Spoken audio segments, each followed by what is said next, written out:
Recently আমার south Indian look অনেক ভালো লাগে, সেটাই সাজার চেষ্টা করেছিলাম লিপিকার বিয়েতে। নিজে থেকেই সেজেছি, কেমন লাগছে অবশ্য জানিও। জানি আমি এমনি অনেক সুন্দর, তাও জানাতেই পারো কমেন্ট করে, তাই না?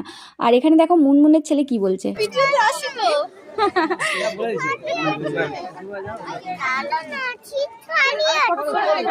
তো বাচ্চাটা বলছে চলো না, সিট খালি আছে, আমরা ভাত খেয়ে নিই। তো ওর কথা মতো আমরা ভাত খাইতে চলে আসলাম। আর এখানে আমার বান্ধবী ভিডিও করে দিচ্ছিল, এদিকে বরযাত্রীও চলে আসছে। তো বরকে এভাবে কোলে করে নিয়ে তুলে স্টেজে বসিয়ে দেওয়া হলো। তারপরে আমরা চলে গিয়েছিলাম ডিজেতে একটু নাচ। যেমন কি তোমরা জানো আমি নাচতে আসতে পারি না, আমি আগেও বলেছি। তো বাস এমনি ভিড়ভাড়ে ঢুকে একটু লাফালাফি করে নিলাম। আর এই লাফানোটাই মানে নাচ আমার, দেখে নাও একটু।